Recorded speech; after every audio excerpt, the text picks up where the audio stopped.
నమస్తే, welcome to Suman TV. Government job చేయాలని ఎవరికి ఉండదు చెప్పండి? ప్రతి ఒక్కరికి కూడా గవర్నమెంట్ జాబ్ చేయాలని ఒక కల అయితే ఉంటుంది కదా. మరి దానికోసం సంవత్సరాల నుంచి కష్టపడుతూ ఉంటారు. మంచి కోచింగ్ సెంటర్ చూసుకోవాలి, మంచిగా కోచింగ్ తీసుకోవాలి అని అనుకుంటారు. సరే, ఇది ఇక్కడ వరకు బాగానే ఉంది. మరి కోచింగ్ తీసుకోవాలంటే బడ్జెట్ కూడా ఉండాలి కదా. చాలామందికి గవర్నమెంట్ జాబ్ చేయాలన్న కల ఉంటుంది, కానీ కోచింగ్ తీసుకునే స్తోమత ఉండదు.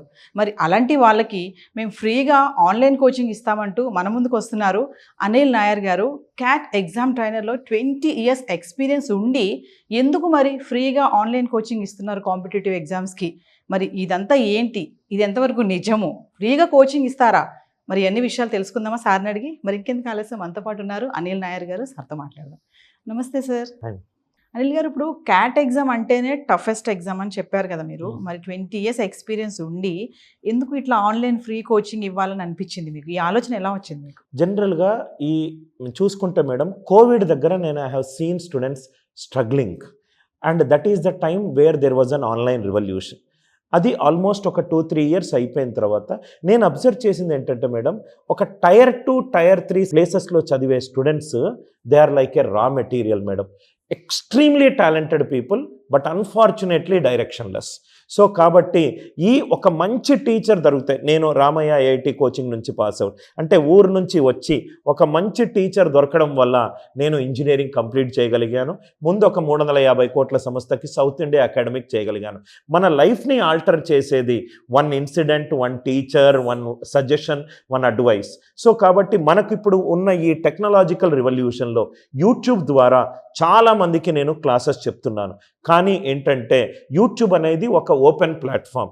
నేను ఈ యాప్లో సీరియస్ అండ్ సిన్సియర్ స్టూడెంట్స్కి వాసవి ఫౌండేషన్ ఫర్ ఎంపవర్మెంట్ అనే ఒక ఎన్జిఓ సంస్థతోటి అసోసియేట్ అయిపోయి నేను కొంత సెలెక్టెడ్ స్టూడెంట్స్కి, అందరికీ కాదు మేడం, కొంత సెలెక్టెడ్ స్టూడెంట్స్కి, సెలెక్టెడ్ సీరియస్ అండ్ సిన్సియర్ స్టూడెంట్స్కి ఈ బ్యాంక్ కోర్స్ అనేది నేను చేద్దాం అనుకుంటున్నాను. దానికి ఇంకో కారణం ఏంటంటే మేడం, మన సౌత్ ఇండియాలో bank exam standard last 2 to 3 years నుంచి ట్రెమెండస్గా డిఫికల్టీ పెరిగింది. ఎస్పెషల్లీ మనం ఎస్బీఐ పిఓ చూసుకున్నా కానీ ఆ కేస్లెట్స్ కానీ అన్నీ కూడా ట్రెడిషనల్ క్వశ్చన్స్ అయితే కావు. చాలా ఏంటంటే ఒక టీచర్ ఇంటర్వెన్షన్ ఉంటేనే దాన్ని ఆప్టిమల్ మెథడ్లో చేయగలుగుతాం. సో కాబట్టి ఆ పరంగా SBI PO, SBI clerk, bank exam aspirants మన సౌత్ ఇండియాలో తెలుగు నాట్లో చాలా ఎక్కువ మంది ఉన్నారు. వాళ్ళు ఏంటంటే ఒకసారి రాయడం, 2 సార్లు రాయడం, మాటికి కొన్ని సంవత్సరాలు నష్టపోతున్నారు. సో నాలాంటి ఒక క్యాట్ ఎగ్జామ్ టీచర్ గనక వాళ్ళకు ఒక కోర్సు డిజైన్ ఇస్తే it will be right like amrit for them. అందుకే నేను ఈ కోర్సుని విఎఫ్ఈ అనే ఒక సంస్థ యొక్క కొలాబరేషన్ తోటి ఫ్రీగా ఇద్దామన్న ప్రయత్నం చేస్తున్నాను. అయితే సార్, అంటే ఆస్పిరెంట్ సరైన ప్లానింగ్ లేకుండా వెళ్తున్నాడు అంటున్నారా? అవును మేడం, డెఫినెట్గా మేడం. జనరల్గా ఏంటంటే ఏదైనా స్టూడెంట్ ఏదైనా ఒక పర్సన్ లైఫ్లో సక్సెస్ అవ్వాలంటే సిడిఎస్ఈ ఉండాలని నేను నమ్ముతాను. సి అంటే కన్సిస్టెన్సీ. ఈరోజు నాకు 3 వచ్చిందని 8 గంటలు చదవడం, రేపు 3 ఆఫ్ అయ్యానని ఏమి చదవకపోవడం కాకుండా consistency in whatever you are doing. Directed డి అంటే నేను ఇది చదువుతున్నాను, ఇది చదివితే నా గోల్ అక్కడికి రీచ్ అవుతాను. Third one self motivation. External motivational వీడియోలు చూడడం ద్వారా 5-10 నిమిషాల ఇంపల్సివ్ మోటివేషన్ వస్తుంది, కానీ సెల్ఫ్ మోటివేషన్, నా బ్యాక్గ్రౌండ్ ఏంటి, నా తల్లిదండ్రులు ఎంతగా కష్టపడుతున్నారు, నా ప్రజెంట్ ఆర్థిక స్థితి ఏంటి, నేను చదివితే నాకు కలిగే లాభాలేంటి, రైట్, మా తల్లిదండ్రులు చేసిన కష్టం ఏంటి, అవన్నీ ఒక సెల్ఫ్ మోటివేషన్కి టూల్స్. లాస్ట్ది ఎఫోర్ట్ పెట్టకుండా మాత్రము రిజల్ట్స్ రాదు. ఎఫోర్ట్ పెట్టకుండా ఏ రిజల్ట్ వచ్చినా అది probably it will result in a long term disaster. మన తల్లే మనని కనడానికి 9 నెలలు ప్రసవ వేదన అనుభవించి మనం బయటకు వచ్చాం. Hour birth it self is a very painful right for our mother. అట్లాంటిది మనం ఎఫోర్ట్ పెట్టకుండా ఎందుకు వస్తాం? So most of the students ఈ 4 తెలుసో తెలియకుండానే ఫెయిల్ అవుతారు. కన్సిస్టెన్సీ ఉండరు, డైరెక్షన్ ఉండదు, ఒక గోల్ వైపున ఆ గోల్ అని అచీవ్ అవ్వకొని సెల్ఫ్ మోటివేషన్ ఉండదు, ఎఫోర్ట్ ఉండదు. సో కాబట్టి ఈ 4 ఎలిమెంట్స్ని వాళ్ళు ఫోకస్ పాయింట్స్గా చూసుకోవాలనేది నా 20 సంవత్సరాల అనుభవం చెప్తున్నమాట. అంటే సార్, ఇప్పుడు కాంపిటేటివ్ ఎగ్జామ్కి సబ్జెక్ట్ పరంగానే కాకుండా చాలా మంది సబ్జెక్ట్ మీద ఫోకస్ చేస్తూ ఉంటారు. అదే కాకుండా మోటివేషనల్గా కూడా వెళ్ళాలి అని అంటారా మీరు? అంటే బేసికల్గా మోటివేషన్ అనేది first of all return test కానీ ఈ మిగతా దాంట్లో సబ్జెక్ట్ క్వాలిఫై అవుతూనే మనం మెయిన్కి వెళ్తాం. సబ్జెక్ట్ అనేది it's an very important component. But having said that early 20s ఉన్న వాళ్ళు ఎప్పుడూ సెల్ఫ్ మోటివేటెడ్ కొనకుండా అప్పుడప్పుడు డ్రిఫ్ట్ అవుతారు. కొన్ని ఎక్స్టర్నల్ ఛాలెంజెస్ వల్ల డ్రిఫ్ట్ అవుతారు, ఇంటర్నల్ డొమెస్టిక్ ఛాలెంజెస్ వల్ల డ్రిఫ్ట్ అవుతారు.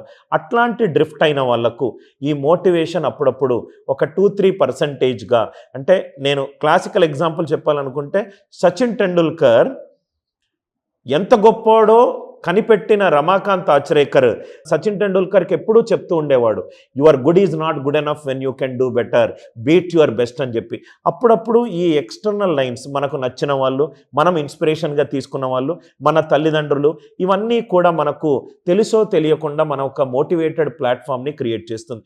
మోటివేషన్ అనేది అప్పుడప్పుడు ఎక్స్టర్నల్ ఫ్యాక్టర్స్ నుంచి రావడం వల్ల లాభాలు ఎక్కువ ఉన్నాయి, కానీ ఎక్కువ శాతము సెల్ఫ్ మోటివేషన్. మనము ఈ లోవర్ మిడిల్ క్లాస్ వచ్చిన వాళ్ళకు అసలు బయట ఏ సినిమా హీరోలు అవసరం లేదు, వాళ్ళ ఇంట్లో కనబడే వాళ్ళ తండ్రే హీరో, రైట్? చనిపోయేంత వరకు ఫ్రీగా సేవ చేసే తల్లే, రైట్, మనకు greatest inspiration. So self motivation is important. Having said that little bit of extra motivation when you are down also helps. మామూలుగా అంటారు కదా, గవర్నమెంట్ జాబ్ ప్రిపేర్ అయ్యే వాళ్ళు 18 గంటలు చదవాలి, ఎక్కువ సమయం చదువుతూ ఉండాలి, ఎటు వెళ్ళకూడదు, ఏ ఫంక్షన్స్కి వెళ్ళకూడదు, వాళ్ళతో మాట్లాడకూడదు. నేను ఇది పూర్తిగా ఒప్పుకోను మేడం, ఎందుకంటే నేను అలా చదవలేదు, నా స్టూడెంట్స్ కూడా అలా చదవాలని కోరుకోను. బేసికల్గా ఐ ఆల్వేస్ బిలీవ్ మేడం, అంటే ఇది నా యొక్క పర్సనల్ థింగ్, లైఫ్ని మనం ఎప్పుడూ ఇలా చూడకూడదు మేడం. ఇలా చూస్తే ఏంటంటే ఇది ఫస్ట్ ప్రయారిటీ, ఇది సెకండ్ ప్రయారిటీ, ఇది థర్డ్, ఇది 4th, 5th అవుతుంది. నేను లైఫ్ని ఇలా చూస్తాను. నాకు ఏంటంటే రోజుకి 3 గంటలు చదివినా 4 గంటలు చదివినా, చదివేటప్పుడు ఫోన్ స్విచ్ ఆఫ్ చేసుకోవాలి, ఆ ఫోన్లో క్లాసెస్ వినేటప్పుడు ఇంకా ఏ ప్లాట్ఫామ్స్ ఓపెన్. మనము ఎవ్వరికీ సంజాయిషీ చెప్పాల్సిన అవసరం లేదు, మనకు మనమే ఆన్సర్. మనలోనే ఒక పర్సన్ ఉన్నాడు, ప్రతి క్షణము మనతో మాట్లాడుతున్నాడు. మనం తప్పు చేస్తున్నామా, రైడ్ చేస్తున్నామా, మన మనస్సాక్షే మనతోటి మాట్లాడుతూ ఉంది. జనరల్గా ఈ SBI PO clerk bank related ఎగ్జామినేషన్లో చాలామంది ఎక్కువ చదువుతారు, అప్పుడప్పుడు తెలియకుండా అనవసరమైనవి కూడా చదువుతారు.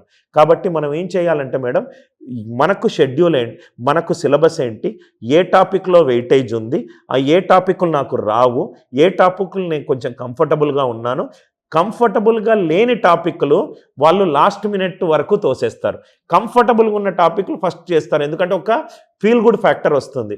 సో మనము ఎలా అంటే, మీకు క్రికెట్ ఆడడం వచ్చు, కానీ నేనేమంటున్నానంటే T20 ఆడడం వేరు, టెస్ట్ మ్యాచ్ ఆడడం వేరు, వన్డే మ్యాచ్ ఆడడం వేరు.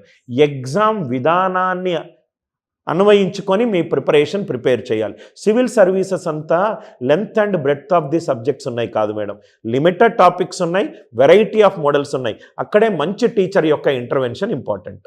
సో అనిల్ గారు, మీ కోచింగ్లో, ఆన్లైన్ ఫ్రీ కోచింగ్లో ఎలా ఉంటుంది, అంటే మీరు నోట్స్ ఎలా ఇస్తారు, టీచింగ్ ఎలా ఉంటుంది, ఆ ప్రాసెస్ ఒక్కసారి. జనరల్గా నేను స్టెప్ బై స్టెప్ చెప్తాను. జనరల్గా ఈ వీడియో చూస్తున్న ప్రతి ఒక్క వ్యూవర్స్, మీకు కనుక ఫ్రీ బ్యాంక్ కోర్స్ కావాలనుకుంటే కింద ఒక లింక్ ఉంది మేడం, ఆ లింక్ని క్లిక్ చేయండి. లింక్లో మీ డీటెయిల్స్ అన్నీ ఇవ్వండి. అయిపోయిన తర్వాత ఒక మెరిట్ లిస్ట్ ఉంటుంది. మెరిట్ లిస్ట్లో కనుక మీ పేరు కనుక ఉంటే మీకు మేము యాక్సెస్ ఇస్తాము. అనిల్ నాయర్ క్లాసెస్ యాప్లో మీకు ఆ కోర్సు ఫ్రీ యాక్సెస్ అవుతుంది, మీరు మెరిట్ లిస్ట్లో ఉంటే. ఆ యాక్సెస్లో మీరు ల్యాప్టాప్లో చూసుకోవచ్చు, మొబైల్ యాప్లో చూసుకోవచ్చు.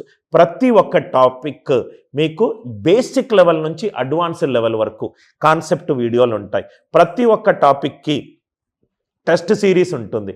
బెస్ట్ థింగ్ ఏంటంటే అన్ని టాపిక్లు మ్యాథ్స్ టాపిక్లు ఇంక్లూడింగ్ డిఐ కూడా నేనే తీసుకున్నాను. అంటే అన్ని క్లాసులు నేనే తీసుకున్నాను కాబట్టి స్టూడెంట్కి అబ్బా ఇది ట్రెడిషనల్ మెథడ్, ఇది నాకు ఆల్రెడీ తెలుసు, ఈ మెథడ్ కొంచెం పెద్దగా ఉంది లేకుండా క్యాట్ ఎగ్జామ్ చెప్పున్నాను కాబట్టి మీ టైంని తగ్గించి మ్యాక్సిమం అటెంప్ట్స్. జనరల్గా కోర్సు యొక్క మనం కనుక నేను రాసుకుంటే ఈ కోర్స్ ఎందుకు క్రియేట్ చేశాను అనేది ఒకటి రాసుకుంటే నా అవుట్కమ్ ఏంటంటే ఈజీగా ఉండాలి, బెస్ట్ ఉండాలి, ఫాస్టెస్ట్ ఉండాలి, టైం సేవింగ్ అవ్వాలి, స్టెప్స్ రెడ్యూస్ అవ్వాలి, బెస్ట్ ఆఫ్ ద టీచర్స్ తోటి క్లాస్ ఉండాలి, మళ్ళీ వీడియోని మాటిమాటికు చూసుకునేటట్టు ఉండాలి, ఏమైనా డౌట్ వస్తే చాట్ ఫ్యూచర్ ఉండాలి, ఏమైనా మాట్లాడాలంటే ఒక మెంటరింగ్ పర్సన్ ఉండాలి. ఒక ఎకో సిస్టమ్ క్రియేట్ చేస్తేనే స్టూడెంట్ సక్సెస్ అవుతాడు. ఆన్లైన్ కాబట్టి స్టూడెంట్స్ ఏ చోటు ఉన్నా, ఆంధ్రప్రదేశ్లో ఉన్నా, తెలంగాణలో ఉన్నా, నాకు కొన్ని వేల కిలోమీటర్ల దూరంలో ఉన్నా కానీ you are getting access to a quality teacher. మళ్ళీ ఆఫ్లైన్ వ్యూయింగ్ అని ఇంకో మోడ్ కూడా ఉంది మేడం. అంటే ఇప్పుడు ఇంటర్నెట్ ఉంది, ఆ కాన్సెప్ట్ నచ్చింది, ఆ వీడియోని మనం ఆఫ్లైన్ చేసుకోవచ్చు, ఆఫ్లైన్ డౌన్లోడ్ చేసుకోవచ్చు, బయటికి వెళ్ళంగానే ఇంటర్నెట్ స్విచ్ ఆఫ్ అయిపోతుంది, మళ్ళీ ఆ వీడియో చూసుకోవచ్చు. అంటే ఇంతకుముందు ఒక స్టూడెంట్ టీచర్ దగ్గరికి వెళ్తే ఇప్పుడు టీచర్ స్టూడెంట్ దగ్గరికి వస్తున్నాడు. సో ఫైనల్గా అంటే పర్సనల్ ఇంటరాక్షన్ కూడా ఉంటుందా? ఏమైనా డౌట్స్ ఉంటే పర్సనల్గా ఆన్లైన్లో మాట్లాడి ఆ సౌకర్యం కూడా ఉంటుందా? జనరల్గా మనం ఏం చేస్తామంటే మేడం, ఒక కోర్సు డిజైన్ చేసిన తర్వాత ఒక సబ్జెక్ట్ మ్యాటర్ ఎక్స్పర్ట్, ఈ సబ్జెక్ట్ మ్యాటర్ ఎక్స్పర్ట్ ఏం చేస్తాడు అని అంటే డౌట్స్ అన్నీ హ్యాండిల్ చేస్తాడు. ఒక బ్యాచ్కి ఒక మెంటార్, ఈ మెంటార్ ఏం చేస్తారంటే ఎవరెవరు వీడియోలు చూస్తున్నారు, ఎవరు చూడట్లేదు, చూడలేని వాళ్ళను ఒకసారి ఫోన్ చేసి మీరు ఇది చూడకపోతే మీకు నెక్స్ట్ టాపిక్ అర్థం కాదు అని మెసేజ్లు పంపించడము. అదే అస్సలు చూడకుండా ఉంటే వాళ్లకు సారీ అండి, మీ వల్ల ఇంకో మెరిట్ స్టూడెంట్ కోల్పోయాడు, మేము అతనికి సీట్ ఇస్తున్నామని చెప్పి ఈ కోర్సు డీయాక్టివేట్ చేయడం. మేము సీరియస్ అండ్ సిన్సియర్ స్టూడెంట్స్ కోసమే ఈ ఫ్రీ బ్యాంక్ కోర్స్ పెట్టాము. దయచేసి ఏదో ఫ్రీగా వస్తుందని చెప్పి మీరు లాగిన్ అయ్యి దాన్ని అండర్ యూటిలైజ్డ్ రిసోర్స్ తీసుకుంటే ప్రాబబ్లీ మీకు ఇచ్చే చిరుకానికి ఏంటంటే కోర్సుని డీయాక్టివేట్ చేసి ఇంకోళ్ళకి ఇవ్వడం. దాంట్లో మొహమాటం ఏమీ లేదు మేడం. ఎందుకనంటే మా టైము ఎఫర్ట్ మేము అంత పెట్టినప్పుడు మేము స్టూడెంట్స్ నుంచి ఆశించేది వాళ్ళ సక్సెస్. వాళ్లకు నేను ఎప్పుడూ బిలీవ్ చేస్తాను, సక్సెస్ అనేది టాలెంట్ నుంచి రాదు మేడం. సక్సెస్ అనేది disciplined execution of your efforts మీదనే వస్తుంది. డిసిప్లిన్ లేకుండా ఏదో నాకు వస్తుంది ఈరోజు ఇది చేస్తే అని అనుకుంటే నాకు అలా దొరకలేదు. నేను అలా ప్రాబబ్లీ చేసే ప్లాట్ఫామ్ పర్సన్ని కూడా కాదు. Only interested, serious and sincere bank exam aspirant. నేను 2025లో నేను ప్రొబేషనరీ ఆఫీసర్ కావాలి, నేను క్లర్క్ కావాలి, నేను నా ఫ్యామిలీని నిలబెట్టాలి, నాకు చదువుకోవడానికి డబ్బులు లేవు అని అనుకున్న వాళ్లకు Anil Nair classes in collaboration with VFE ఉపయోగపడుతుంది. కానీ వాళ్లకు చాలా ప్లాట్ఫామ్స్ ఉన్నాయి, దాంట్లో చూసుకోవచ్చు. సో ఒకసారి ఫైనల్గా మీ ప్రొసీజ్యూర్ గురించి. జనరల్గా ప్రాసెస్ చాలా సింపుల్ మేడం. ఈ వీడియో చూస్తున్న ప్రతి ఒక్కరూ మీకు కింద డిస్క్రిప్షన్లో కానీ కామెంట్లో కానీ ఆ link plus help line number ఉంది, ఆ లింక్ క్లిక్ చేయండి. కరెక్ట్ డీటెయిల్స్ అన్నీ ఫిల్ చేయండి. ఫిల్ చేసిన తర్వాత ఒక 1 or 2 వీక్స్లో మీకు మెరిట్ లిస్ట్ వస్తుంది. మెరిట్ లిస్ట్ వచ్చిన తర్వాత మీ పేరు ఉన్న తర్వాత నేను ఒక వీడియో చేస్తాను. ఆ వీడియోలో మీకు కోర్స్ ఏముంటుంది, ఎన్ని వీడియోలు ఉంటాయి, మీకు ఎప్పుడు యాక్టివేషన్ వస్తుంది అనేది నేను పూర్తి ప్రాసెస్ చెప్తాను. మా టీం వాళ్ళు లాగిన్ యాక్టివేషన్ అవుతారు. అక్కడి నుంచి మన బ్యూటిఫుల్ కో ట్రావెలింగ్ జర్నీ స్టార్ట్ అవుతుంది madam. Thank you sir. Thank you.